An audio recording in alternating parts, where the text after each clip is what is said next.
आइए कथा में हम और आप प्रवेश करें। इस ग्रंथ के पहले जितने राम जी के ऊपर कथाएं लिखी गई सबका नाम रामायण लिखा गया। वाल्मीकि रामायण, अध्यात्म रामायण, कंब रामायण, सबके नाम रामायण लिखे गए। परंतु पूज्यपाद गोस्वामी तुलसीदास जी कहते हैं मैं इसका नाम रामायण नहीं लिखूंगा। क्या लिखा बाबा ने? रामचरित मानस एहि नाम। पूज्यपाद गोस्वामी जी ने इनका नाम लिखा श्री रामचरित मानस। ऐसे अकारण नहीं लिखा बाबा ने। यहां देखिए लिखा है श्री रामचरित मानस, इधरों लिखा है श्री रामचरित मानस, लिखा है ना। सबसे ऊपर क्या लिखा है? श्री, श्री के बाद राम, फिर चरित, अचरित के सबसे नीचे है मानस। मानस का अर्थ होता है मन। असमानस मानस चह चाखी, मानस मने मन। गोस्वामी जी नाम लिखे श्री रामचरित मानस, मानस यानी मन। गोस्वामी जी के कहने का अर्थ है जो इस ग्रंथ को पढ़ के समझ लेगा उसके मन के ऊपर पूरा का पूरा श्री राम चरित्र आके खड़ा हो जाएगा। और जिस दिन चरित्र खड़ा भया उसी दिन इसके पढ़ने की सार्थकता है। कथा तो बहुत हो रही है, हम गा भी रहे हैं, आप सुन भी रहे हैं, लेकिन याद रखिएगा इस कथा को सुनकर यदि जीवन में बदलाव ना आया ना तो हम कथा सुन रही रहे हैं, हम केवल बैठकर टाइम पास कर रहे हैं।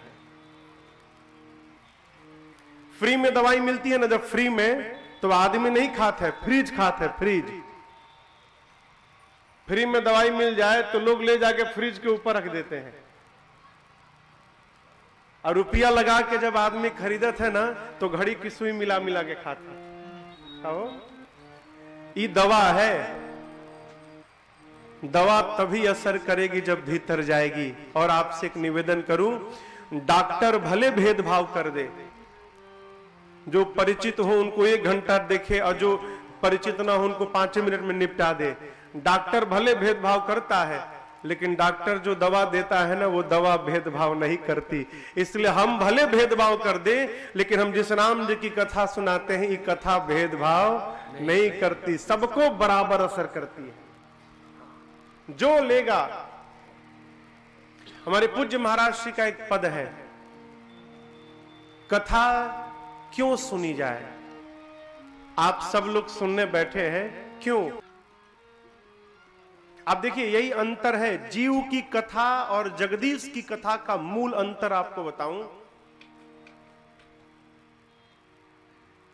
कई आदमी ऐसे होते हैं ना जिनसे आप केवल ये पूछ दीजिए कि और बताई कैसन बानी रहुआ, पूछकर आपको लगेगा जीवन का सबसे बड़ा अपराध कर लिया आज। क्यों? भुक्त भोगी हूं। एक आदमी से मैंने केवल, बुजुर्ग थे बेचारे, उनसे केवल इतना पूछा और बाबूजी ठीक बानी ना? 2.5 घंटा बोले थे। केवल एक प्रश्न किया, रुआ ठीक बानी ना? इस प्रश्न के उत्तर में 2.5 घंटा जगने से लेकर सोने तक जो जो करते हैं दिन भर सब बोल गए। कोई आदमी आपको मिले, जब मिले तो एक ही बतिया बतावे। 4 गो लड़का महाराज, बड़का दिल्ली में, छोटका ईजा, फलन को ईजा, अपनी कथा सुनावे। आप 1 दिन सुनेंगे, 3 दिन सुनेंगे, 4 दिन सुनेंगे, 5 दिन सुनेंगे, 10वें दिन कहेंगे आ गया फिर सर का दर्द बढ़ाएगा मेरे, कहेंगे ना। क्यों? वो जीव की कथा है।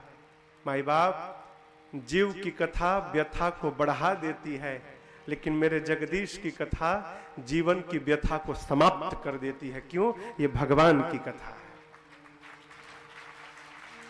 हम लोगों से बहुत लोग मिलते हैं तो कहते हैं महाराज कथा ने जीवन बदल के रख दिया। देखिए समाज का कोई दोष नहीं है, वो न प्रकृति का दोष है, दोष है तो हमारी आंखों का है। हम जैसा देखना चाहते हैं दुनिया उसी रंग की दिखाई पड़ती है। चोर को कोई ईमानदार नहीं दिखता और साधु को कोई बेईमान नहीं दिखता, ये मूल अंतर है। हमारे गांव के बगल में एक चक्री धाम है, वहां पर एक सिद्ध महापुरुष थे। मैं जब मार्च में बिरुवार बारी कथा गा रहा था तो गांव चला गया था एक दिन। आते समय मैं दर्शन करने गया उस महापुरुष के। कौन था साथ में? सुनील भैया। सुनील भैया थे, हरिद्वार भैया भी थे। अब वो महात्मा जी नहीं रहे, चले गए, अब ऊपर चले गए। मैं गया प्रणाम करने तो कहे का हो महाराज, अरे घूम घूम के दुनिया के कथा सुनाओ तर हमरा के कहिया सुनीब। हमके सरकार जिस दिन आज्ञा हो जाए, बालक उपस्थित है। तो वहां एक उन्होंने मां की प्रतिमा का स्थापना किया हुआ है। और सत्य बताऊं, मैंने अपने जीवन में अब तक के जीवन में वैसी प्रतिमा नहीं देखी थी मां की। 118 भुजा से संपन्न मां के शरीर में 118 भुजाएं थी। उतनी बड़ी प्रतिमा, विशाल प्रतिमा। तो महाराज जी के पास बैठा था, थोड़ा उदास थे महाराज जी। तो मैंने पूछा क्या हुआ सरकार? तो बोले बताओ ना, माई के मुड़िया पर सोना के मुकुट रहलक के उतार के लेके चल गई, कोई चोरी कर लिया होगा। तो मैंने कहा सरकार पुलिस, बोला हाँ पुलिस तो आई थी। हमसे लोग पूछे पुलिस वाले कि महाराज जी के ऊपर संशय होके था, बताई नाम। तो हम चुप रहनी। तो दो तीन बार पुलिस वालों ने कहा कि महाराज जी किसी पर संशय हो तो नाम बताइए। तो फिर मैंने कहा जो संशय करे वो साधु किस बात का है। उस महापुरुष के शब्दों ने मुझे हिला के रख दिया। महाराज जी बोले जो संशय और संदेह कर रहा है किसी पर, वो साधु किस बात का है। मेरा किसी पर कोई संशय नहीं है। हमारी दृष्टि जैसी होगी माई बाप, सृष्टि वैसी ही दिखाई पड़ेगी। हमारी दृष्टि में यदि भगवान की भक्ति आ गई तो जहां देखेंगे उधर केवल भगवान का भक्त दिखाई पड़ेगा। और इसमें दोष हुआ ना तो चारों ओर दुष्ट ही दुष्ट दिखाई पड़ेंगे। कथा कुछ नहीं करती, कथा हमारी दृष्टि को बदल देती है। कथा क्या करत है? दृष्टि को बदल देती है। और आपको बतावें,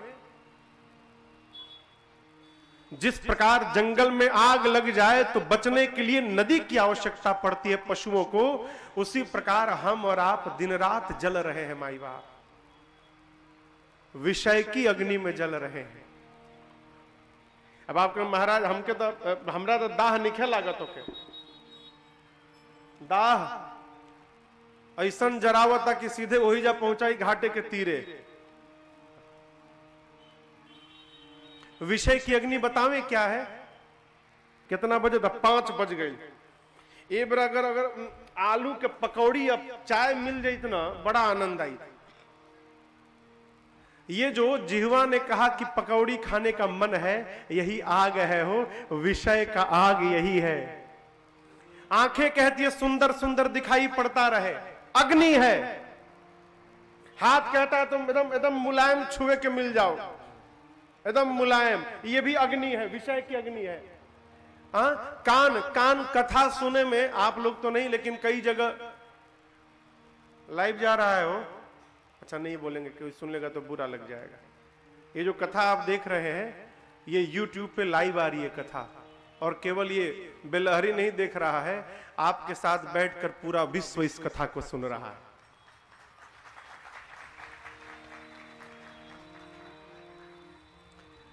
कई जगह लोग सो जाते हैं कथा में,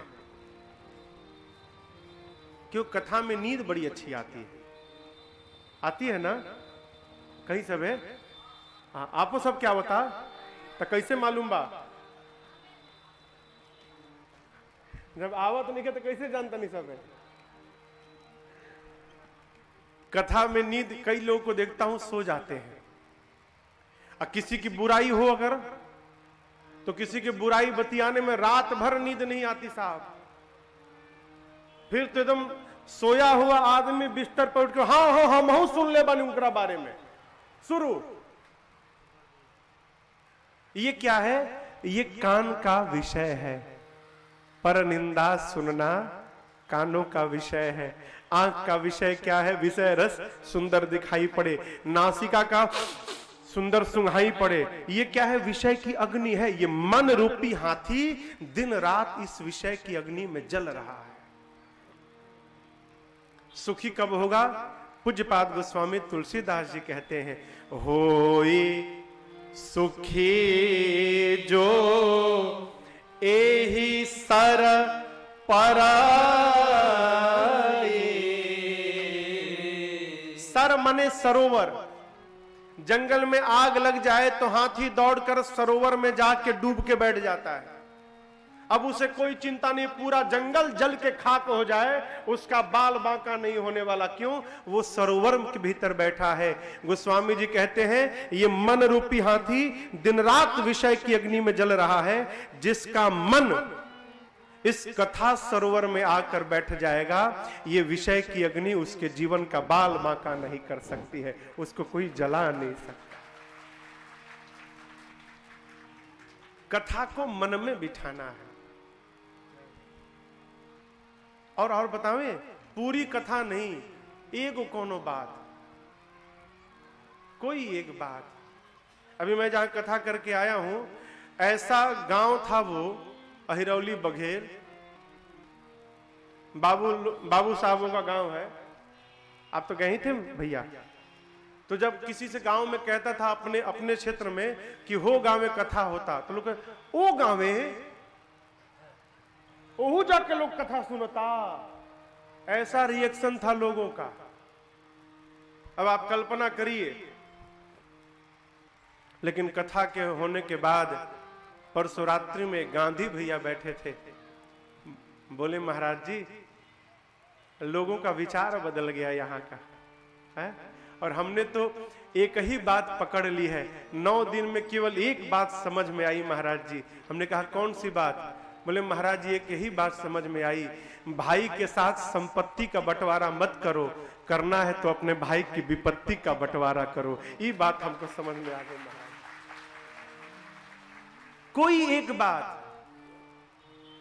एक बात यदि कोई समझ में आ गई ना हो, तो समझिएगा मानव जीवन का उद्धार कर लिया आपने। गंगा बह रही है, हो उधर भी बह रही है, 9 दिन यहां भी बहेगी। लेकिन जिस प्रकार गंगा जाकर आप स्नान करके डिब्बा में गंगा जल भर के लाते हैं ना, इस गंगा में भी 9 दिन स्नान करिएगा ना, तो इस मन रूपी डिब्बे में थोड़ा जल भर लीजिएगा, इस गंगा का भर के रखिएगा, तो आप भी पवित्र होंगे। और घर में जाएंगे तो आपके घर के परिवारी भी पवित्र हो जाएंगे इस गंगा जल से। गोस्वामी जी ने 7 कांड लिखे, बाल कांड, अयोध्या कांड, अरण्य कांड, किष्किंधा कांड, सुंदर कांड, युद्ध कांड जिसे लंका कांड कहा जाता है, और 7वां कांड है उत्तर कांड। गोस्वामी जी कहते हैं, रघुपति भगति केरी पंथाना। ये 7 कांड सीढ़ी के समान है, जो सीढ़ी भगवान की भक्ति के द्वार तक पहुंचा देती है। इस कथा के जो 7 कांड है, सोपान है। यही महरुचिर सप्त सोपाना। बाल कांड के प्रारंभ में पूज्यपाद गोस्वामी तुलसीदास जी ने 7 श्लोक लिखे। कहे तो 7 कांडों के लिए एक एक श्लोक समर्पित किया।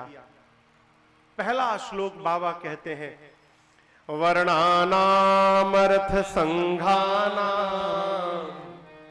रसानाम छंद सामपि मंगलानाम चकरतारो वंदे वाणी विनायको। पहले श्लोक में एक साथ गोस्वामी जी गणपति भगवान और सरस्वती मैया दोनों की वंदना किए। वंदे वाणी विनायको। क्यों? देखिए, गणपति भगवान बुद्धि देते हैं और मां सरस्वती बोलने की कला देती हैं। बुद्धि हो जाओ अब बोले के ढंग ना आवे तो बुद्धि कौन काम के। अब बोलने की खूब कला हो और बुद्धि ना हो तो जो बात न बोलने योग्य हो वो बात निकल जाए मुख से, दोनों में खतरा। इसलिए गोस्वामी जी ने एक ही श्लोक में दोनों की एक साथ वंदना की कि आप लोग आगे पीछे कृपा मत करिए, दोनों लोग एक साथ मिलकर मेरे पे करुणा करिए, बोलने की कला भी आ जाए और बुद्धि भी आ जाए कि क्या बोलना है। दूसरे श्लोक में इधर भगवान शंकर और मां पार्वती बैठे हैं ना, इनकी वंदना करते हैं। बाबा कहते हैं भवानी शंकरौ वंदे, कौन? श्रद्धा विश्वास रूपिणो। भवानी और शंकर, भवानी जी को गोस्वामी जी श्रद्धा कहते हैं और शंकर भगवान को विश्वास कहते हैं। कोई भी कार्य प्रारंभ करिए तो पहले अपने विश्वास में आइए कि होगा, अपने, दूसरा के विश्वास में ना, अपने। यदि आपको स्वयं अपने द्वारा किए हुए कार्य पर विश्वास नहीं है तो याद रखिएगा करोड़ों यत्न करने के बाद भी आपका कार्य पूर्ण होने वाला नहीं है। स्वयं को विश्वास में रहना है। कहो हम लोग कथा करने जब निकले ना तो कभी नहीं आज तक सोचे कि के कथवा कराई हो, कैसे कही जाएगी। और हमारी पहली कथा आपको बताऊं, पहली कथा तो कलकत्ता में जो हुई थी हम लोगों ने ही रचना बनाई थी, लेकिन कोई बुलाकर अपने राम जी की पहली कथा कहीं भई तो इसी बलिया जिले के बिरवार बारी में भई थी। भैया जो लोग बुलाए थे 2011 नवंबर के महीना 2011, और जो यात्रा प्रारंभ भई विश्वास था, क्यों? जो राम जी इधर लाए हैं वही राम जी के हाथ में डोरिया है, हो आगे लेकर रामे जी जाएंगे। अपने को दिमाग नहीं लगाना, विश्वास में रहिए। किस बात पर? अरे जब इन्हीं का कर रहे गुणगान तो किस बात की चिंता, इन्हीं का कर रहे गुणगान तो किस बात की चिंता।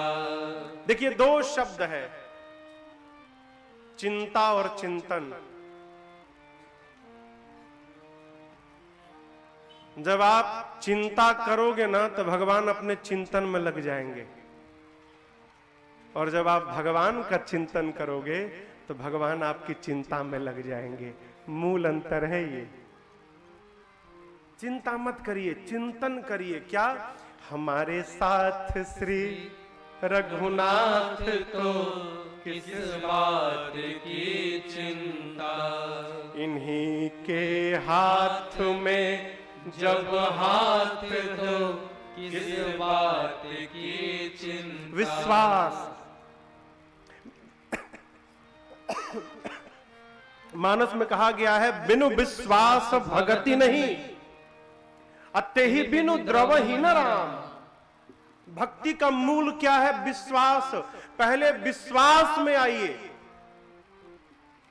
विश्वास ही भगवान है। क्या बोले? विश्वास ही भगवान है। राम जी का मंदिर है बगले में, हम कल देखे मुड़िया पर मुकुटो लगा है ना। चोर जब मंदिर में जाता है तो उसको विश्वास नहीं होता कि भगवान है, चोर को लगता है कि पत्थर है। क्यों? चोर जो चोरी करता है ना वो भगवान के सिर से मुकुट नहीं चुराता, वो पत्थर के सिर से चुराता है। यदि वो भगवान मान लेगा तो चोरी नहीं कर पाएगा। चोर का विश्वास नहीं होता कि ये भगवान है। और भगत जब जाता है ना तो भक्त को विश्वास होता है, इसलिए भक्त को पत्थर नहीं दिखाई पड़ता, भक्त को पत्थर के भीतर अपने भगवान दिखाई पड़ते हैं। ये मूल अंतर है। हिरण्यकश्यप को भगवान नहीं दिख रहे थे खंभे में, प्रहलाद को दिख रहे थे। क्यों? प्रहलाद को विश्वास था कि भगवान है इसमें। हिरण्यकश्यप ने कहा तेरा विष्णु कहां है? प्रहलाद ने कहा पिताजी आपका प्रश्न गलत है, प्रश्न होना चाहिए कि मेरा भगवान कहां नहीं है। मेरे से जबान लड़ाता है, तेरा भगवान इस खंबे में है पिताजी, सत्य बता, तुझे दिख रहा है? बोले पूरा दिख रहा है पिताजी। हिरण्यकश्यप ने कहा बांधो इसको खंबे में, आज इसको और इसके भगवान को दोनों को एक साथ समाप्त करूंगा। बंधवा दिया खंबे में प्रहलाद को, उठाया गदा तोड़ने के लिए। तो आपको बतावें, प्रहलाद को विश्वास था कि खंबे में भगवान है, थे नहीं, लेकिन अपने भक्त के विश्वास को बचाने के लिए भगवान नरसिंह खंबे को फाड़कर उसमें से बाहर प्रकट हो गए। क्यों? विश्वास था इसलिए आ गए। प्रहलाद को विश्वास था तो खंबे से आ गए, हमको विश्वास है तो क्या मंदिरवा में से निकल के नहीं आएंगे भगवान? विश्वास करोगे तो एक दिन जरूर निकल के आएंगे। विश्वास करिए, पहले अपने को विश्वास में रहना है। गोस्वामी जी ने प्रारंभ में ही भवानी शंकरो वंदे श्रद्धा विश्वास रूपिणो याभ्याम विना न पश्यन्ति सिद्धा स्वान्तः स्थमेश्वरम्। भवानी शंकर की वंदना किए। तीसरे श्लोक में आदि गुरु स्वरूप में वंदे बोधमयम नित्यम गुरुम शंकर रूपिणम यमाश्रितो हि वक्रोपि चंद्रः सर्वत्र वंदते। जगत गुरु के रूप में भगवान शंकर की वंदना करते हैं, वो शंकर जिनके पास टेढ़ा चंद्रमा भी पहुंच के वंदनीय हो गया। आप बताइए, टेढ़े व्यक्ति को कोई पसंद करता है क्या? अनिल भैया, टेढ़ा आदमी आपको अच्छा लगता है? शरीर से टेढ़ा नहीं, व्यवहार से टेढ़ा। लोग कहते हैं बहुत टेढ़ा आदमी, तो दूर रहिए ओकरा से। शंकर भगवान के सिर पे जो चंद्रमा है वो पूर्णिमा वाले गोल चंद्रमा नहीं है, दूज के टेढ़े चंद्रमा है। देखिए देखिए कितने टेढ़े हैं। दिन रात जो रूप बदलता है अपना, रोज चेहरा बदल लेते हैं। राहु के डर से भगे भगे गए शंकर जी के पास, बाबा त्राहि माम बचाई लो बाबा मुझे। तो शंकर भगवान तो ऑर्डर दानी हो, बोले ठीक है आके बैठ जाओ। आप गुरु जी के पास गए, गुरु जी बोले बैठ जाओ। तो कहां बैठिएगा? कपारे पर? कहिए सरकार। गुरु जी कहेंगे बैठने के लिए तो गोड़ में बैठिएगा ना, पांव में। भगवान शंकर ने चंद्रमा जी को कहा कि आइए, तो जाके उनके कपारे पर बैठ गए शंकर भगवान के। गोस्वामी जी कहते हैं यमाश्रितो हि वक्रोपि, टेढ़ा चंद्रमा कितना टेढ़ा है, जाकर भगवान के शंकरे के सिर पे बैठ गया। लेकिन शंकर जी के पास है इसलिए टेढ़ा चंद्रमा भी जगत में पूज्यनीय हो गया। ऐ जो सबको पूज्यनीय बना देते हैं, उस गुरु स्वरूप शंकर को मैं बारंबार प्रणाम करता हूं। वंदे बोधमयम नित्यम गुरुम शंकर रूपिणम। चौथे श्लोक में आदि कवि बाबा वाल्मीकि और श्री हनुमान जी की वंदना किए। आपको मैं बताऊं, वेद भगवान जब प्रकट भये तो ब्रह्मा जी के पास थे। बाद में वेद भगवान ने देखा, वेद नारायण ने, कि मैं इतना क्लिष्ट हूं कि मुझे कोई समझ ही नहीं पा रहा है।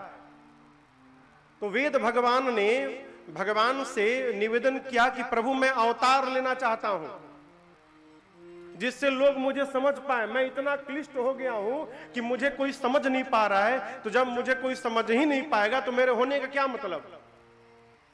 अब हम रउआ सबके कथा सुनावे आइल बनी, हम इतना क्लिष्ट बोले कि आपके समझे में ना आवे। एक कवि, एक लेखक भाई प्रातस्मरणीय पूज्य रामचंद्र शुक्ल, उन्होंने रामचंद्रिका लिखी है, शायद यही नाम है, रामचंद्र शुक्ल ने रामचंद्रिका लिखी है। तो रामचंद्रिका लिखे तो इतना क्लिष्ट लिख दिए, हिंदी में ही इतने क्लिष्ट शब्द प्रयोग कर दिए हैं कि मैंने जितनी जानकारी थी उनके पास शब्दों की सब उड़ेल दिए। तो रामचंद्र शुक्ल को हिंदी साहित्य का प्रेत कवि कहा गया। गलत तो नहीं कह रहा हूं, उनको उपाधि दी गई कि हिंदी के प्रेत कवि हैं। इतना क्लिष्ट कर दिए कि कोई समझ ही नहीं पा रहा है। वेदों ने भगवान से प्रार्थना की कि प्रभु हम अवतार लेना चाहते हैं जिससे साधारण जनमानस समझ सके। तो ऐसा कहा जाता है कि वेद ही अवतार धारण करके श्रीमद् वाल्मीकि रामायण के रूप में प्रकट हो गए धरती पर, और ब्रह्मा जी वाल्मीकि भगवान के रूप में अवतार लिए। समय और बीता, स्थिति और बिगड़ती गई। अब संस्कृत का ह्रास होने लगा, संस्कृत समझना लोगों के लिए अब कठिन होने लगा, तो और अवतार की आवश्यकता पड़ी। तो ऐसा कहा जाता है, पूज्य नाभादास जी महाराज भक्तमाल में कहते हैं कि वाल्मीकि तुलसी भय, वाल्मीकि भगवान का ही पूज्यपाद गोस्वामी तुलसीदास जी के अवतार रूप में अवतार भया, और श्रीमद् वाल्मीकि रामायण का ही श्री रामचरितमानस के रूप में अवतार भया। एक तरह से देखा जाए तो श्री रामचरितमानस साक्षात वेद भगवान के अवतार है। ये भगवान के वांग्मय स्वरूप है, ये किताब नहीं है। 5वें श्लोक में जगत जननी जानकी जी की वंदना, 6वें में राम जी की वंदना, और 7वें में गोस्वामी जी कहते हैं मैंने इनको कैसे लिखा। अभी जो कह रहा था वही बात बाबा कहते हैं, नाना पुराण निगमागम सम्मतम यद रामायणे निगदितम क्वचिदन्यतोपि स्वान्तः सुखाय तुलसी रघुनाथ गाथा भाषा निबंध मति मंजुल मातनो। 18 पुराण, 18 उपपुराण, 4 वेद, 4 उपवेद, 6 शास्त्र, धरती पर जितने रामायण है 100 करोड़ रामायण है, इन सबके सार को निकालकर गोस्वामी जी कहते हैं मैंने श्री रामचरितमानस की रचना की। अर्थात आप केवल श्री रामचरितमानस पढ़िएगा तो आपको धरती पर जितने सदग्रंथ हैं सभी सदग्रंथों का पढ़ने का फल प्राप्त हो जाएगा, केवल रामचरितमानस के पाठ करने मात्र से।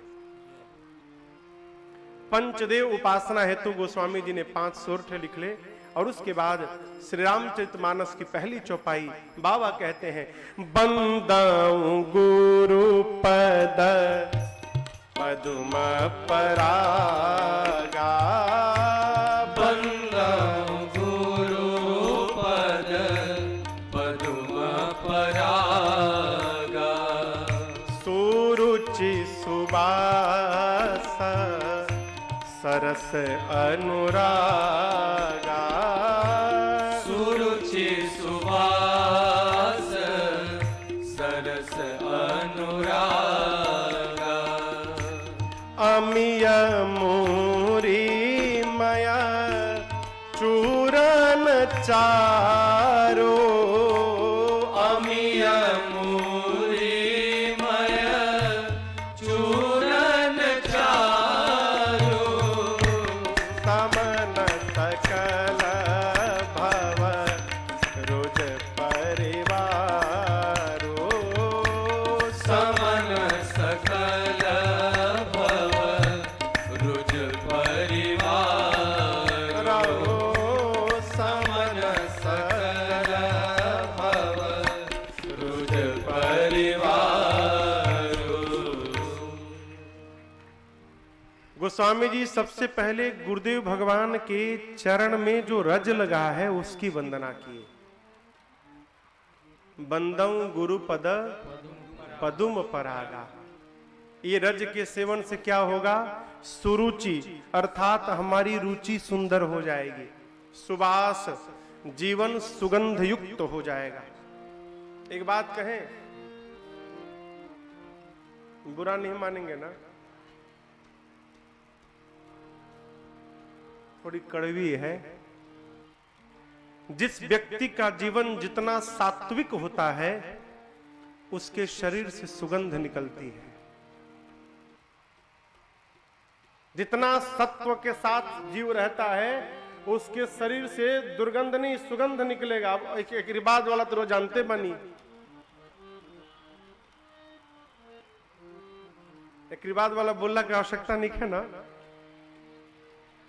ये गुरु चरण रज क्या करता है? सुबास, सुबास यानी सुगंध, जीव को सुगंध से भर देता है। सरस अनुरागा, जीवन में सरसता आ जाती है और अनुराग आता है। अनुराग बतावें क्यों आवश्यक है? क्योंकि बिना अनुराग के राम मिलने वाले नहीं है। ये शंकर भगवान कहते हैं, अरे मिलही न रघुपति बिनु अनुरागा। बिना अनुराग। अब आप कहोगे महाराज अनुराग क्या है? प्रश्न है ना, ये अनुराग का है महाराज। देखिए, लड़का लड़की में, पति पत्नी में, भाई बहन में, माई बाप में, घर परिवार में आप जो प्रेम करते हैं, इस प्रेम का नाम है राग।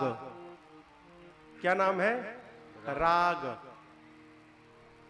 यही प्रेम करते करते जब भजन के प्रभाव से परिवार से उठकर ऊपर भगवान के सगुण रूप में प्रवेश कर जाता है, तो उस प्रेम को अनुराग कहते हैं।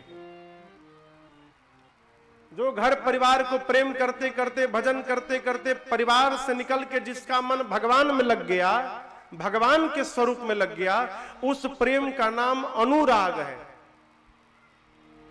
अनुराग में लगे लगे भजन करते करते जब मन साकार से निकलकर निराकार में प्रवेश कर जाता है, निर्गुण ब्रह्म में, तो उस प्रेम को वैराग्य कहते हैं। राग, अनुराग, अनुराग के बाद वैराग्य। बिना 10 पास कैले केहू 12 में पहुंच सकता का? कहीं सबे लखनऊ में हो जाला। हाँ? अबे कोई लखनऊ का नहीं है ना? एहू जाओ जाला। हाँ, क्यों? एक बार पुल के नीचे खड़ा था तो खंबे में पोस्टर लगा था। मैं गाड़ी में बैठा था, ट्रैफिक रेड सिग्नल था तो खड़ा था। खंबे में जो पुल के पाए नहीं होते हैं, उसमें एक पोस्टर लगा था। उसमें लिखा था 10वीं फेल सीधे 12 पास करे। उस पोस्टर में लिखा था 10वीं फेल सीधे 12 पास करे। बगल में भाई साहब बैठे थे, मैं बोला ये कैसे संभव है? बोले महाराज जी बताने की क्या आवश्यकता है, वो तो पोस्टर में चीख चीख के बता रहा है 2 नंबर काम है। सब बिना 10 पास किए कोई 12 में नहीं जा सकता, बिना 12 पास किए कोई ग्रेजुएशन में नहीं जा सकता। उसी प्रकार बिना राग में लगे कोई ना अनुराग में जा सकता है, और बिना अनुराग में लगे कोई वैराग्य में भी जाने वाला नहीं है। भगवान को प्रेम करना है तो पहले घर वालों को प्रेम करना शुरू करिए। बतिया बुझाता? घर वालों को जो प्रेम नहीं कर पाया, वो भगवान को खाक प्रेम करेगा? है? जिसके साथ रही रहे वही शत्रु दिखाई पड़ रहे हैं। अब भगवान बहुत बढ़िया, क्यों बोलते नहीं है? भगवान बोलना शुरू कर दे मंदिर में तो कोई जाएगा नहीं उनके पास, फिर टोकेंगे, तुम 8 बज गया बिना नहाए आए हो मेरे पास, तुम 10 पराठा खा के आए हो मेरे पास। भगवान तो बोलत नहीं है ना, खा के जाओ, बिना खाए जाओ, नहाए जाओ, बिना नहाए जाओ। वो तो केवल देख देख के मुस्कुराते रहते हैं।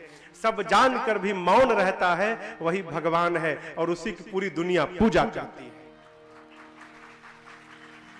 घरों में जो सब जान के देख के आंखियां बंद करके रहता है, वो भगवान बन जाता है। पहले जिनके साथ रहते हैं उनको प्रेम करना प्रारंभ करें।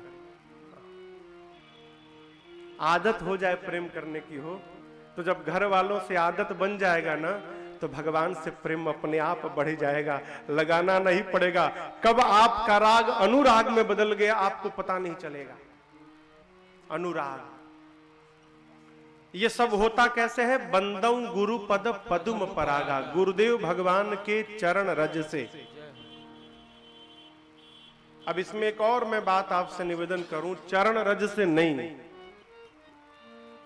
अब आपको महाराज अभी तो कही रहे थे, अब मना कर रहे हैं। अच्छा ये बताइए, रोज गोड़ धो के गुरु जी की पिए, अब बतिया एको न माने तो हो जाएगा? गुरु जी आए तो रोज रगड़ रगड़ के गोड़ और पानी पी जाए और गुरु जी के को न माने, तो ये सब हो जाएगा सुरुचि सुबास सरस अनुराग हो जाएगा क्या? यहां गुरु चरण रज कहने का अर्थ है गोस्वामी जी का, गुरु जी के मुख रूपी चरण में, इस मुख रूपी चरण में जो वाक्य रूपी रज निकल रहे हैं, अर्थात जो गुरु आज्ञा हो रही है, उस आज्ञा का जो अपने जीवन में पालन करेगा, उसके जीवन में सरसता आएगी, उसके जीवन में सुगंध आएगा और उसी के जीवन में अनुराग बढ़ेगा। कौन? जो गुरु आज्ञा का पालन करेगा। हम को तो मानते हैं, की नहीं मानते। बुझाता?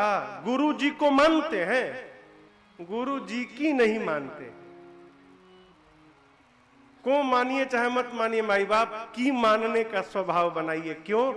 की मानना प्रारंभ करेंगे ना तो आपका जीवन अपने आप दिव्यतम की ओर बढ़ता जाएगा और एक दिन दिव्य हो जाएगा। पूज्यपाद गोस्वामी तुलसीदास जी ने गुरु चरण की वंदना की, साधु संतों की वंदना की। ये जो संत भगवान है ना, ये चलते फिरते प्रयाग है। ये जो पूज्य त्यागी जी महाराज है, भैया बाबू दिखाओ सरकार को, अंधेरा है। अच्छा थोड़ा लाइट खोल के दिखा दीजिए, सरकार को तो दुनिया देख ले। ये जो संत सरकार है ना, संत लोग, ये चलते फिरते तीर्थराज प्रयाग है। अब भगवान आपको बताऊं, मैं देखिए एकदम आपको धरातल पर समझा रहा हूं मैं। मार्केटिंग एजेंट देखा है आपने? मार्केटिंग एजेंट, मार्केटिंग के बंदे इतने ट्रेंड रहते हैं कि गंजे को भी कंघी बेच के चले आते हैं। जिसके सिर पे बाल नहीं है उसको भी कंघी पकड़ा देते हैं। ऐसे हम कल ही कैटेगरी में आएंगे, कल ही सब उड़ जाएगा।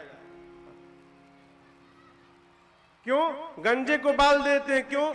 ये जो कंघी है ना, आप ऐसे ऐसे करेंगे ना तो यहां भी हरियाली थोड़ी आ जाएगी, आदमी लाभ में ले लेता है। ये मार्केटिंग एजेंट, जितनी बड़ी बड़ी कंपनियां हैं सबके मार्केटिंग के बंदे हैं। ये जो संत लोग हैं ना, ये सब भगवान के मार्केटिंग एजेंट हैं और यहां भेजे गए हैं। सारे संत लोग, साधु संत भगवान के ब्रांड का मार्केटिंग एजेंट है और यहां पर घूम घूम के भगवान के नाम का प्रचार करते हैं और भगवान के नाम को बिक्री करते हैं और भगत लोग उस नाम को खरीद के और उसको जीव से जप जप के अपने जीवन का उद्धार कर लेते हैं। इसलिए संत भेजे गए हैं। संतन के संग लाग रे, फिर तेरी अच्छी बने। बुराई से, मारामारी से, झगड़ा से, एक दूसरा के लड़ैला से, इन सब से काम महाराज भाग सके तो भाग रे, तेरी अच्छी बनेगी। पूज्यपाद गोस्वामी तुलसीदास जी सत्संग की महिमा बताते हुए कहते हैं, बिनु सत्संग अरे विवेक न होई। बिना सत्संग के विवेक होने वाला नहीं है। आप कहेंगे महाराज हम तो बहुत महंगा फीस वाला अंग्रेजी मीडियम में लड़कवा के एडमिशन करी ले बनी, ओइजा विवेक ना मिले, एकदम कहीं नहीं मिलेगा। क्षमा करिएगा, विद्यालय में केवल जानकारी प्राप्त होती है, परंतु विद्यालय से प्राप्त जानकारी का कहां प्रयोग करना है और कहां प्रयोग नहीं करना है, इस बात का विवेक केवल और केवल सत्संग में मिलने वाला है। सत्संग छोड़कर विवेक मिलने वाला कहीं और नहीं है। कितना भी उपाय आप कर लीजिए, मूर्ख से मूर्ख व्यक्ति सत्संग पाकर सुधर जाता है। सठ सुधरहि सत्संगति पाई, पारस परस कुदाई।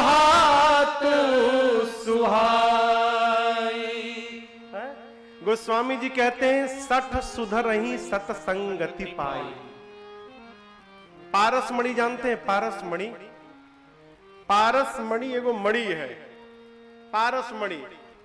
और पारसमणि को लेकर जैसे आप लोहा को स्पर्श कराइएगा तो पारसमणि के स्पर्श करने से लोहा सोना बन जाता है। तो जैसे पारसमणि के स्पर्श से लौह स्वर्ण बन जाता है, उसी प्रकार सत्संग के स्पर्श से मूर्ख व्यक्ति विद्वान बन जाता है। यह सत्संग की महिमा है। लेकिन एहू में एगो अंतर बा, इसमें भी एक भेद है। पारसमणि लोहे को छूकर सोना तो बना देता है, पारसमणि लोहे को स्पर्श करके स्वर्ण बना देता है। राम ही सुमिरिया, राम जी का स्मरण में, और घर आते समय तक अकेले हैं तो काम धाम से फुर्सत मिले तो अखियां बंद करके राम राम राम राम राम राम राम राम राम राम राम राम राम राम राम, ए राम, ए राम जी, राम जी, राम जी, हाँ राम जी, संभलियो राम जी। ये क्या है? राम ही सुमिरिया, राम जी के नाम का स्मरण करे बार बार। दूसरा काम, घर शाम को आए तो हाथ पांव धोकर परिवार के साथ बैठकर 5-10 मिनट गाय राम, भगवान के नाम का कीर्तन करे। और तीसरा, आसपास पड़ोस में, गांव में, नगर में कहीं भगवान की कथा हो तो प्रेम पूर्वक जाकर बैठकर भगवान की कथा को श्रवण करे। जो 3 काम को कलयुग में साध लिया हो, उसे और कुछ करने की आवश्यकता नहीं है। ये गोस्वामी जी कहते हैं ढेर अझुरैला से ना मामला बिगड़ जाए। अझुरैला के काम नहीं खे, सझुराइल रहला के काम बा। राम राम राम राम कहते रहिए और अपने जीवन का काम करते रहिए। यही जीवन की सबसे बड़ी भक्ति है। जानते सबसे बड़ी भक्ति क्या है? भगवान का विस्मरण न हो, बस। भगवान का जो विस्मरण नहीं करता वो सोता रहता है, चाहे जगा रहता है, उसका भजन चलता रहता है, उसको और कुछ करने की आवश्यकता नहीं होती, याद बनी रहे। हम लोग एक गीत गाते हैं, आपको सुनाएंगे। संभवतः आज तक 1 ही 2 बार हम लोग गाए हैं इस गीत को। गीत है, अरे जो इनको याद करते हैं, जो इनको याद करते हैं, उसे ये याद करते हैं। जो इनको याद करते हैं, उसे ये याद करते हैं। और महाराज, इन्हें आदाब जो करते, इन्हें आदाब जो करते, उसे आबाद करते हैं, उसे आबाद करते हैं। भगवान का स्मरण बना है तो हम भक्ति में लगे हैं। ये मूल बात समझिए। एक मेरी कथा का सूत्र है, भगवान आए या न आए, उनकी याद आनी चाहिए। ये उनका आना तो उनके बस में है न हो। उनका मन करेगा आएंगे, मन करेगा नहीं आएंगे, लेकिन उनको याद करना तो अपने बस में है ना, है? वो याद, वो आए या न आए, उनकी याद आनी चाहिए। और याद को उल्टा करिए, याद को उल्टा करिए। दया, जब आप भगवान को याद करोगे ना, तब भगवान आप पर अपनी दया करेंगे। याद करना। संत क्या करते हैं? संत भगवान का स्मरण करा देते हैं। संत कौन हो? देखिए, ये राजन उज्जर कपड़ा पहन लिए हैं, ये 5 इंच का चुटिया बना लिए हैं और तिलक लगा लिए हैं, तुम संत हैं, भरोसे मत रहिएगा। ये सब करने से हम संत बन गए, जरूरी नहीं है, जरूरी नहीं है माए बाप। संत का स्वरूप नहीं होता, संत का स्वभाव होता है। जिसके स्वभाव में संतत्व नहीं आया है वो कुछ नहीं है। संत कौन? जिसको देखने के बाद अनंत याद आ जाए, वो जीव संत है। जो दिखाई पड़े तो भगवान याद आ जाए, वो संत है। संत का काम ही यही है कि जगत में घूम घूम कर जो भगवान को भूल कर बैठा है उसको भगवान का याद दिलाते रहो। यही संत का मुख्य उद्देश्य है। भगवान का विस्मरण न हो माई बाप। क्यों? मूल के साथ खिलवाड़ नहीं करना चाहिए, समझ रहे हैं ना? मूल में भूल हुआ ना माई बाप तो समूल समाप्त हो जाएगा, कुछ बचने वाला फिर नहीं है। इसलिए मूल में भूल ना हो। मूल क्या है? मूल मेरे राम मूल है। घाटे जाएग बेरा और केहू संग ना जाला, खाली रामे जालन, राम नाम सत्य है। वो बेरा जरूर याद आवेला कि राम नाम सत्य बा। मरने के बाद याद आवे चाहे ना याद आवे माई बाप, पहले याद आना बहुत जरूरी है। रामे जी एगो सत्य बाड़न। संत, संतों की वंदना किए गोस्वामी जी, भगवान के नाम की महिमा गाएं और सबको प्रणाम करके पूज्यपाद गोस्वामी तुलसीदास जी महाराज कथा को काशी जी से उठाकर अब तीर्थराज प्रयाग ले गए। दूसरे घाट पर बाबा कहते हैं, अरे भरद्वाज मुनि बसहि प्रयागा, भरद्वाज मुनि बसहि प्रयागा, तिन्हि राम पद अति अनुरागा, तिन्हि राम पद अति अनुरागा,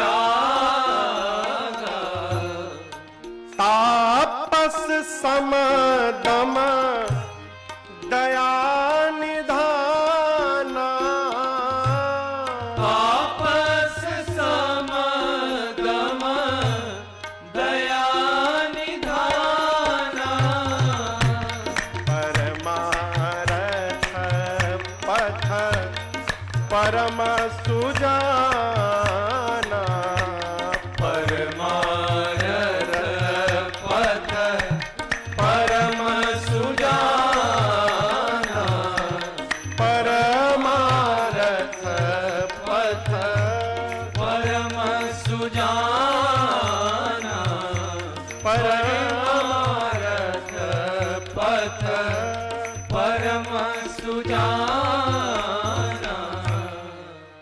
तीर्थराज प्रयाग में एक महात्मा है श्री भरद्वाज जी, तपस्वी हैं।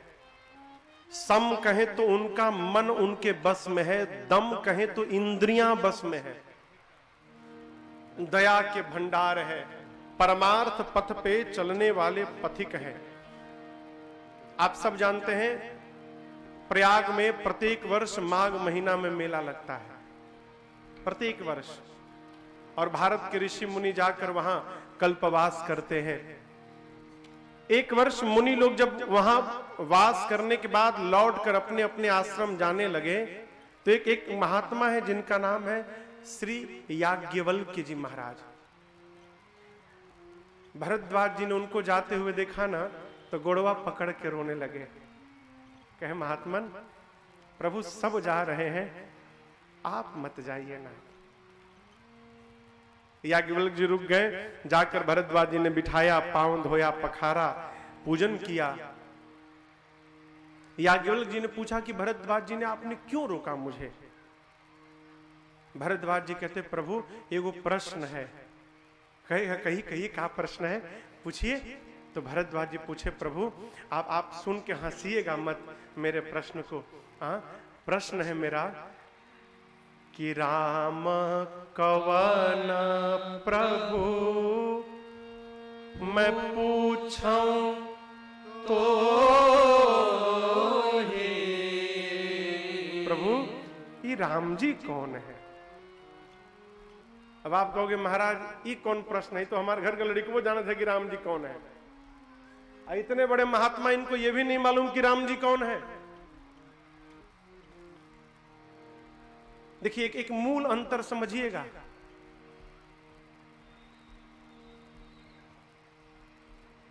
कई लोग समाज में ऐसे होते हैं कि उनके सामने कथा शुरू करिए तो कथा की बात को घुमाते घुमाते अपने दुकान तक लेके चले जाते हैं।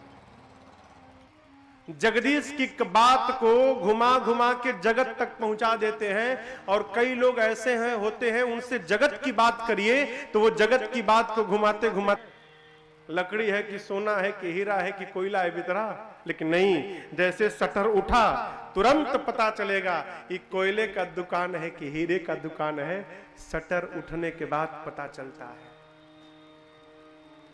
ये जो दुकान है, ये दुकान बड़ा सुंदर दुकान, खूब सजाए हैं, फूले लगा के चपका चपका के बाहर झारे हैं, सेंट लगाए हैं, क्रीम लगाए हैं, खूब सजे हैं।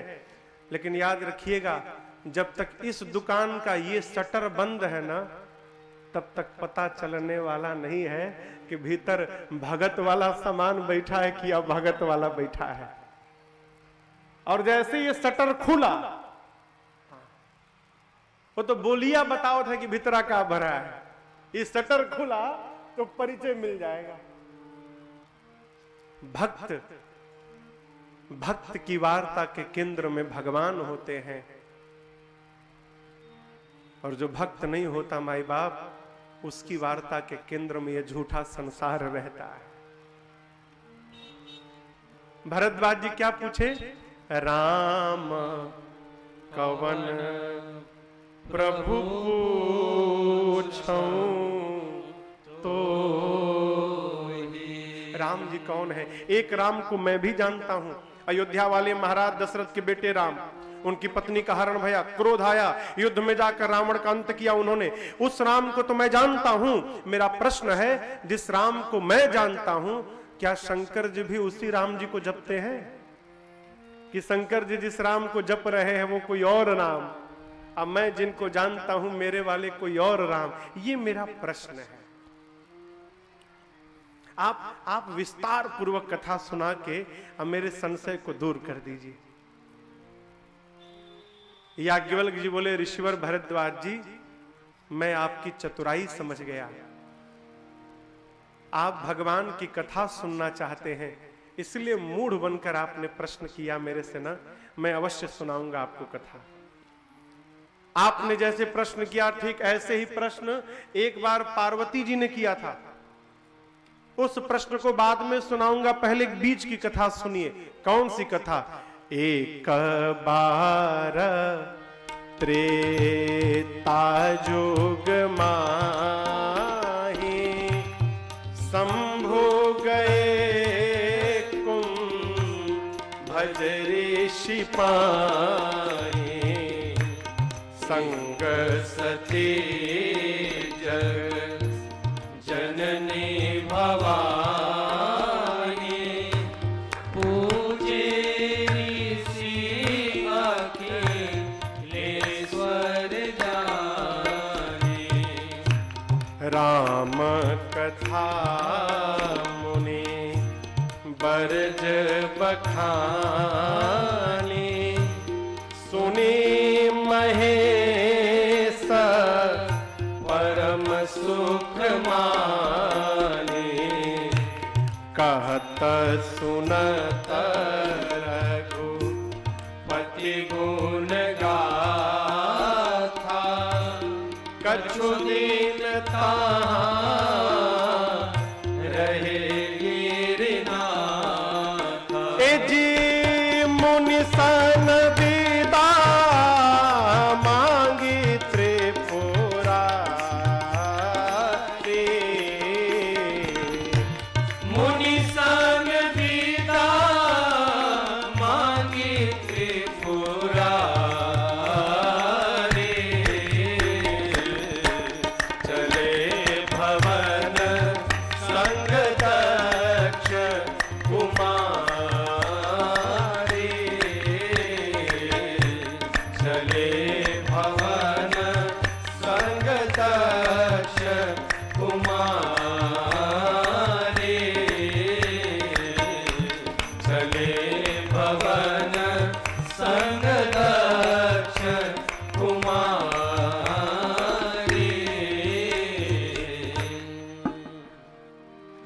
त्रेता युग का समय, भगवान शंकर एक बार सती मैया को, पार्वती जी का पिछला जन्म, सती जी को साथ में लेकर कैलाश से उतर के दंडकारण्य पंचवटी के पास नासिक में अगस्त जी के आश्रम पर कथा सुनने चले गए।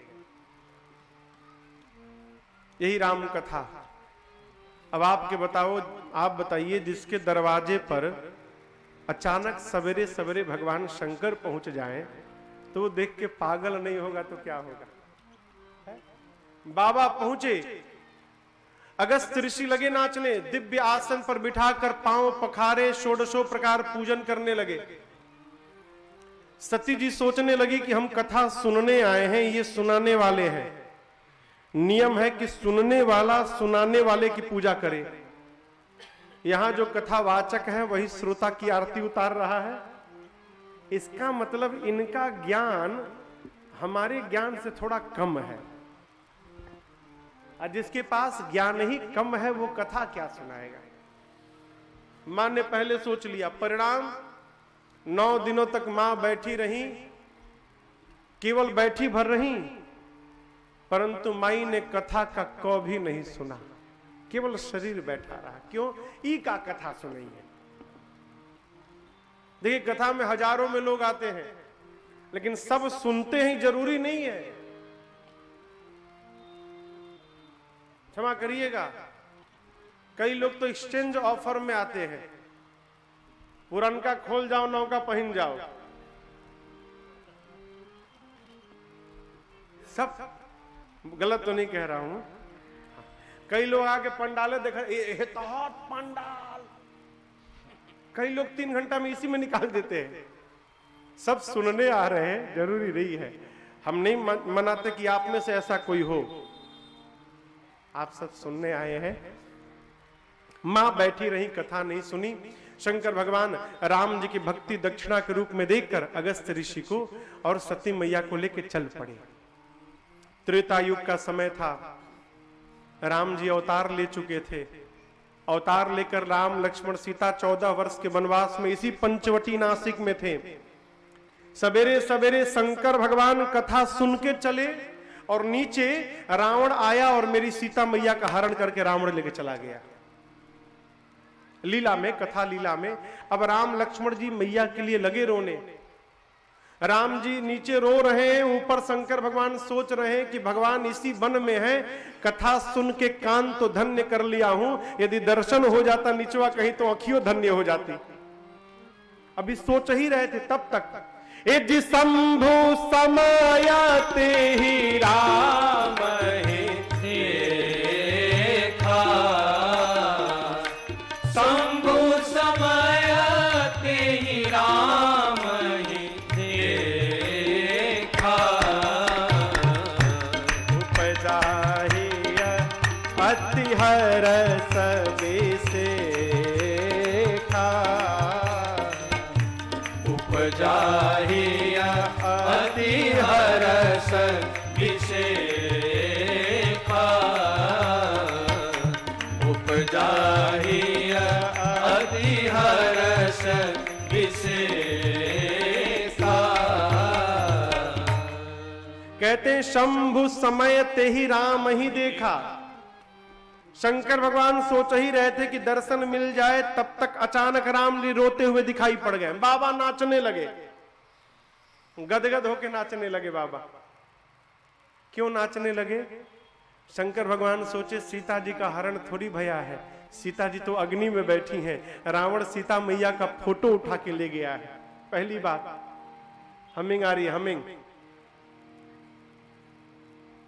साउंड वाले भैया कहां गए? हमिंग आ रही है, हमिंग। सीटी बज रहा है धीरे धीरे। बाबा सोचने लगे ये सब नाटक चल रहा है। राम जी अब निकल पड़े, दोपहर तक शबरी जी से मिलेंगे, जटायु जी को गति देकर। और शबरी जी से आगे जैसे शाम को बढ़ेंगे, सुग्रीव जी हमको हनुमान को भेज देंगे भगवान के पास। अरे आज शाम तक तो भगवान के शरण में पहुंचने वाला दिन आ गया है, आज प्रभु की शरणागति प्राप्त हो जाएगी। ऐसा सोच के शंकर भगवान नाचने लगे। तुरंत बोले, हे सच्चिदानंद भगवान आपकी जय हो, जय हो, जय हो। आपो सब तन जयकारा लगा दी।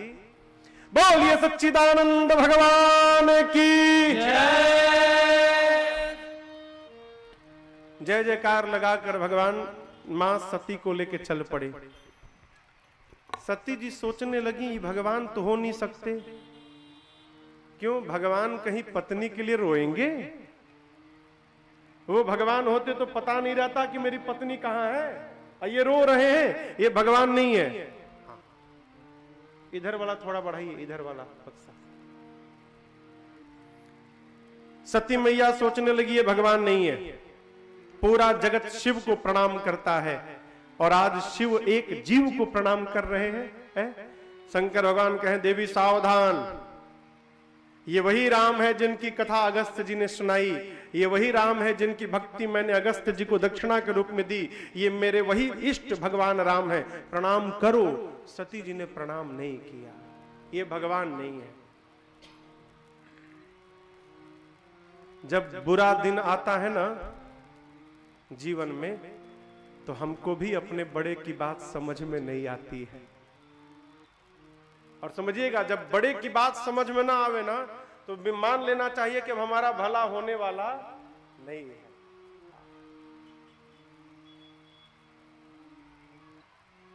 भगवान शंकर ने कहा, इतना संशय है तो सामने खड़े हैं, जाकर परीक्षा कर लो। मैं यहीं बैठा हूं बट वृक्ष में, जाइए परीक्षण करिए। परंतु सावधान, जिसकी परीक्षा लेने आप जा रही हैं सती, वो जीव नहीं जगदीश हैं। तनिक विवेक के साथ परीक्षण करिएगा। सती मैया चली, सोचने लगी क्या करूं कि परीक्षा हो जाए। सोची ये अपनी पत्नी को ढूंढ रहे हैं, क्यों ना इनकी पत्नी का रूप बना लूं सीता का। यदि भगवान होंगे तो जान लेंगे कि सीता नहीं सती है, और मनुष्य होंगे तो सीता सीता कह के दौड़ के चले आएंगे। बस और क्या था। सती जी ने मेरी मां का रूप धारण किया। बाबा कहते हैं, पुनि पुनि हृदय विचार करे, धर सीता कर रूप, आगे होई चली पंथ तेहि, जे आवत नर भूप। जिस रास्ते पे राम लक्ष्मण जी रोते रोते जा रहे थे, उसी रास्ते पर आगे आगे सती जी सीता मैया का रूप बना के जाने लगी। एक बात यहां समझिएगा, आप मुखौटा लगाकर किसी का स्वरूप तो बना सकते हैं, परंतु किसी का स्वभाव नहीं ला सकते अपने भीतर। सती जी ने सीता जी का रूप तो बना लिया, लेकिन स्वभाव नहीं ला पाई। कौन सा स्वभाव? सती जी को यह नहीं पता था कि सीता जी जीवन में कभी भी राम जी के आगे आगे नहीं चली हैं, वो सदैव राम जी के पीछे पीछे चलती हैं। और आज ये सती जी सीता बन के आगे आगे दौड़ने लगी। लक्ष्मण जी दूर से देख लिए, बोली नकली भाभी, हमार भाभी तो हो नहीं सकती। क्यों? मेरी भाभी भैया के पीछे चलती हैं, ये आगे आगे चल रही हैं। और ध्यान से देखें, लक्ष्मण देख उमाकृत वेसा। लक्ष्मण जी ने उमाकृत सती जी के द्वारा बनाए हुए स्वरूप को देखा। चकित भये भ्रम हृदय विशेषा, आश्चर्यचकित हो गए। फिर सोचे लगता है भैया की कोई लीला चल रही है, मौन रह गए। सती जी पास आई, भगवान राम ने हाथ जोड़कर कहा, मां मैं दशरथ नंदन राम आपको प्रणाम करता हूं। वन में अकेले कहां घूम रही हैं आप? बाबा कहां है? अकेले मत घुमा करिए, वन बड़ा भयानक है। सीता को मैंने अकेले छोड़ा, कोई हरण करके ले गया। आप भी अकेले घूम रही है, कोई हरण कर मत कर ले आपका। जल्दी पहुंचिए बाबा के पास। सती जी देखिए तो मुझे पहचान गए। अपनी अज्ञानता के कारण मैंने भगवान पर संशय किया है। बिना कुछ कहे सती जी दौड़ कर गई शंकर भगवान के पास। बाबा ने प्रश्न किया, सती आपने कैसे परीक्षण किया, सत्य बताइएगा। मां सती झूठ बोल गई।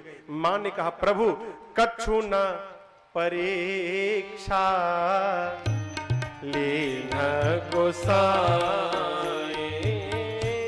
कछु न परीक्षा लीन गोसाई।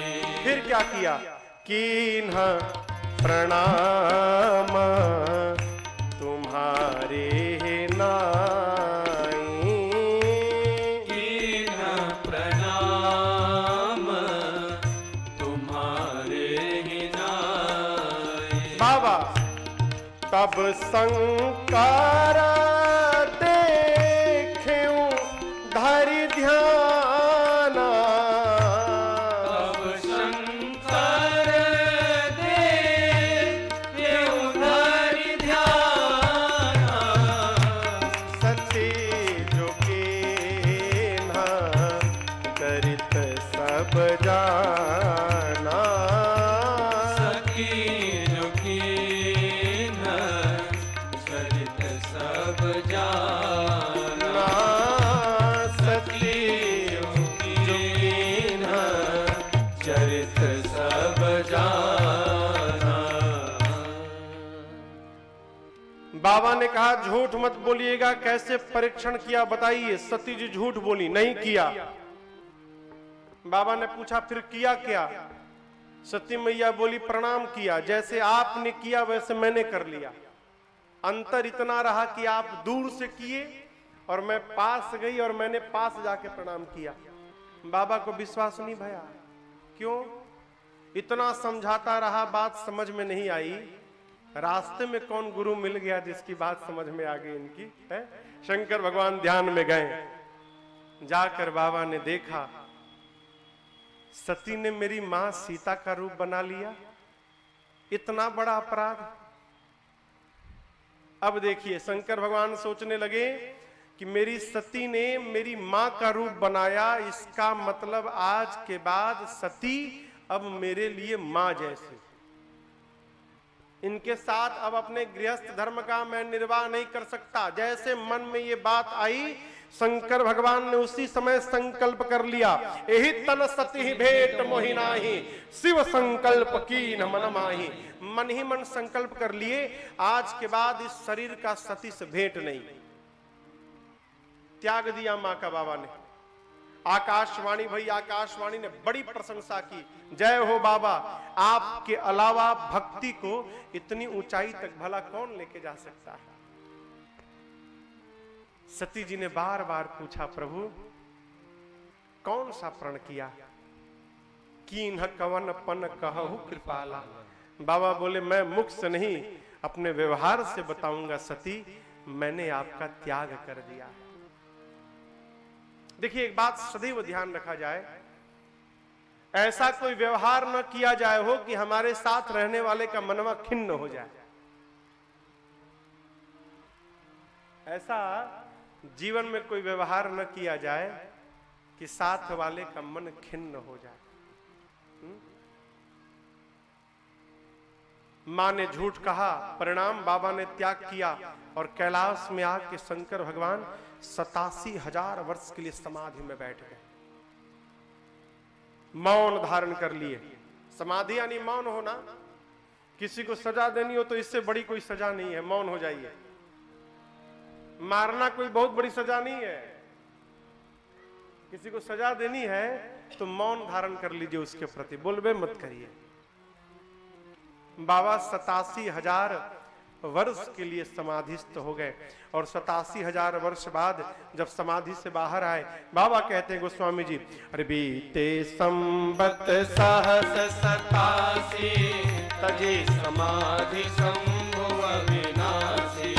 राम नाम शिव सुमिरन लागे, जानू सती जगत पति जागे। जाई शंभु पद बंधन कीना, सनमुख शंकर आसन दीना। लगे कहन हरि कथा रसाला, दक्ष प्रदेश भय के काला। देखा विधि विचार सब लायक, दक्ष कीन प्रजापति नायक। बड़ अधिकार दक्ष जब पावा, अति अभिमान हृदय नहीं को अस जन्मा जग माही, प्रभुता पाई जाई मद नाई। नहीं को अस जन्मा जग माही, प्रभुता पाई जाई मद नाई। जैसे बाबा समाधि से बाहर आए, राम नाम का स्मरण किया, सती जी जान गई कि प्रभु जाग गए, दौड़ कर गई, प्रणाम किया। यहां देखिए बाबा ने मां को अपने बाईं ओर बिठाया है। क्यों? स्त्री का अधिकार वामांग में होता है। लेकिन आज भगवान शंकर ने सती जी को बाईं ओर नहीं बिठाया। कहां बिठाया? सन्मुख शंकर आसन दे, सामने बिठाया। क्यों? त्याग कर चुके हैं, इसलिए वामांग में नहीं बिठाया। सन्मुख बिठाकर भगवान शंकर लगे कथा सुनाने। तभी एक घटना घटी। भगवान ब्रह्मा ने सती जी के पिता दक्ष को प्रजापतियों का नायक घोषित कर दिया। शंकर भगवान के ससुर हैं दक्ष, और इतने बड़े अभागे हैं कि अपने दामाद को ही अपने जीवन का सबसे बड़ा शत्रु मानते हैं। किसको? शंकर भगवान। अब आप कहिए, ऐसे हैं दक्ष की भगवान शिव को ही अपना शत्रु मानते हैं। जैसे बड़ा अधिकार आया, अभिमान आया,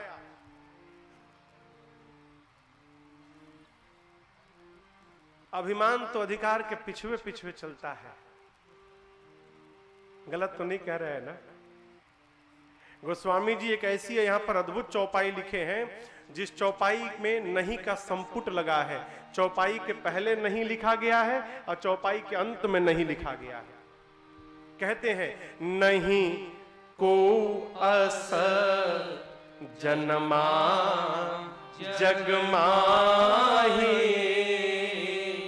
प्रभुता पाई जाहि मद नाई। गोस्वामी जी कहते हैं, संसार में ऐसा कोई नहीं जन्म लिया जिसको प्रभुत्व मिलने के बाद अभिमान न आवे। अधिकार मिलने के बाद अभिमान न हो, कोई नहीं है। लेकिन है कुछ कुछ लोग तो है। कौन? जो ये मान के रहता है कि मैंने नहीं किया, भगवान की कृपा से ये अधिकार मुझे प्राप्त हुआ है, उससे जीवन में कभी अभिमान नहीं आता। अभिमान कब आता है? जब ये पता चल जाता है कि हमने किया। कहो, मैंने किया। इस मैं में बहुत खतरा है। मैं में बहुत खतरा है ना? एगो चिड़ई है जिसका नाम है मैना। चिड़ई जानते हैं ना? चिड़ई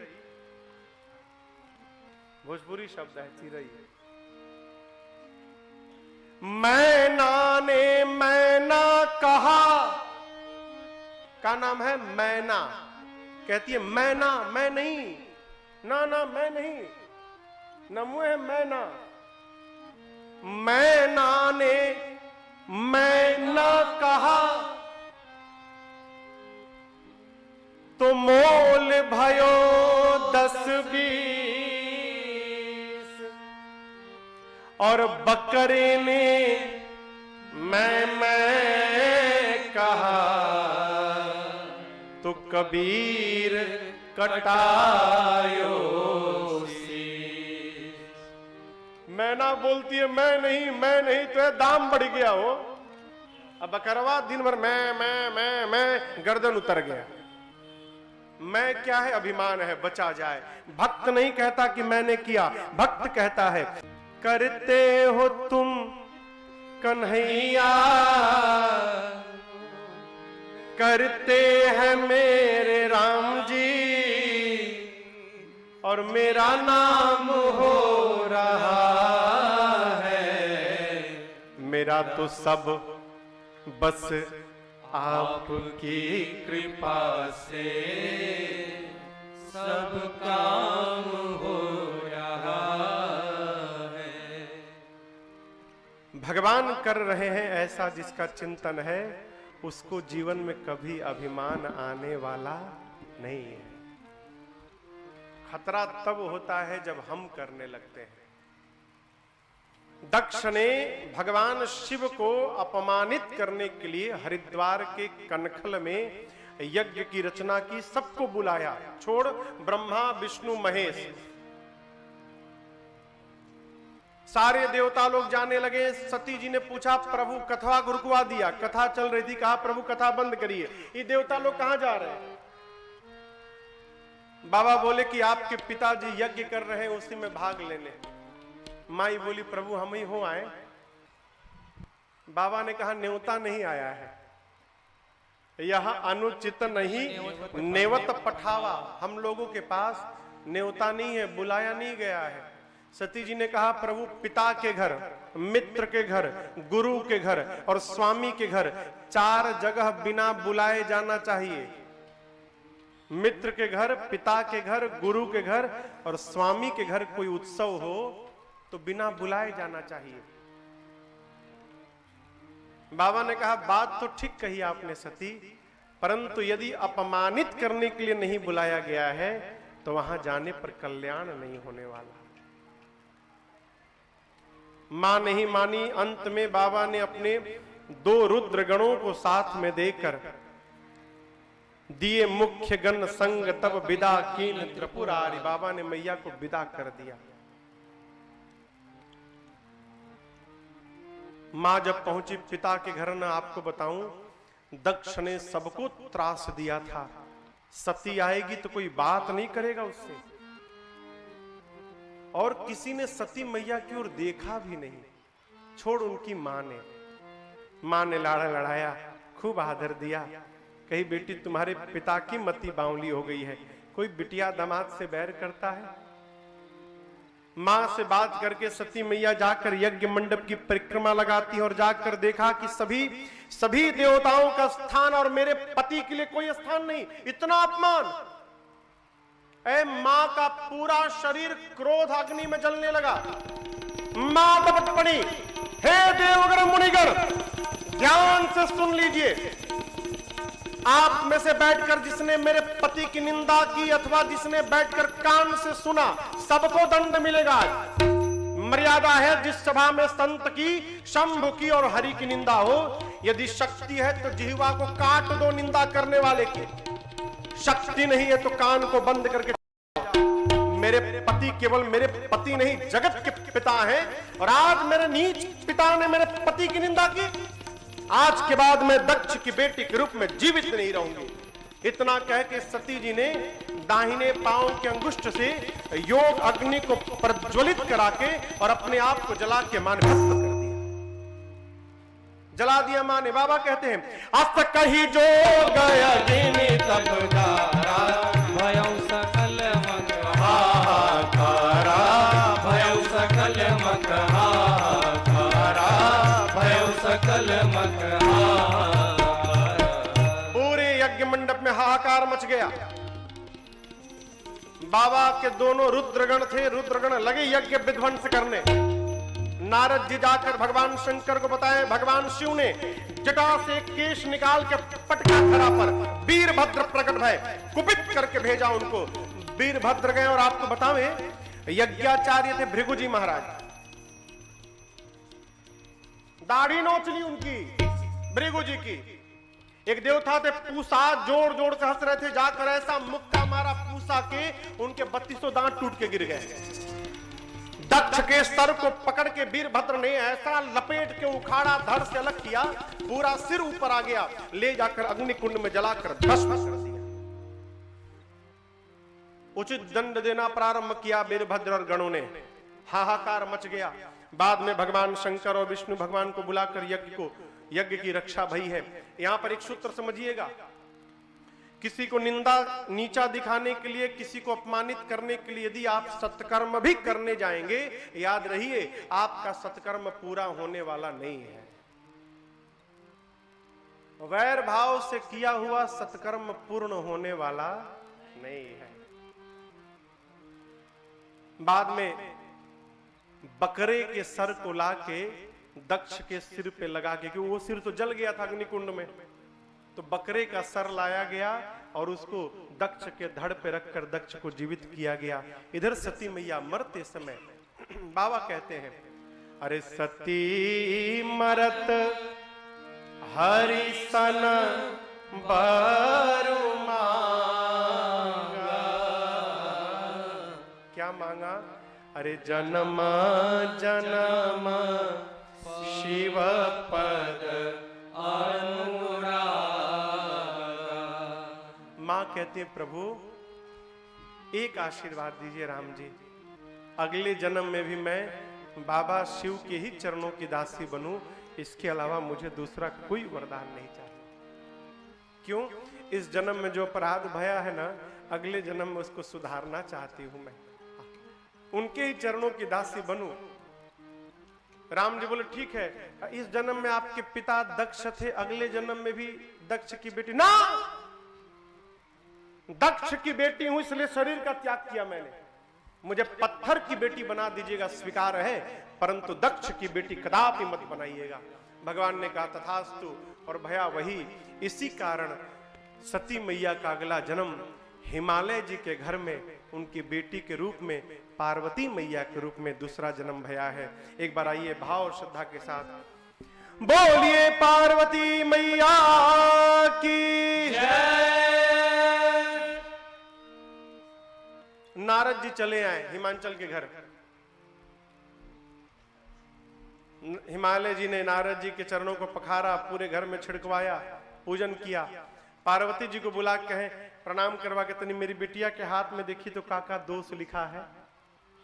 नारद जी बोलने लगे, समस्त सद्गुणों की खान होगी, इनका नाम उमा अंबिका भवानी होगा, इनका सौभाग्य सदैव अखंड बना रहेगा, इनके नाम को लेकर संसार की स्त्रियां पातिव्रत धर्म का पालन करेंगी, इनके कारण आपको यश की प्राप्ति होगी। और महाराज एक बात और कहें, आपकी बेटी की पूजा पूरी दुनिया करेगी। जितना बढ़िया बढ़िया था नारद जी सब बताए।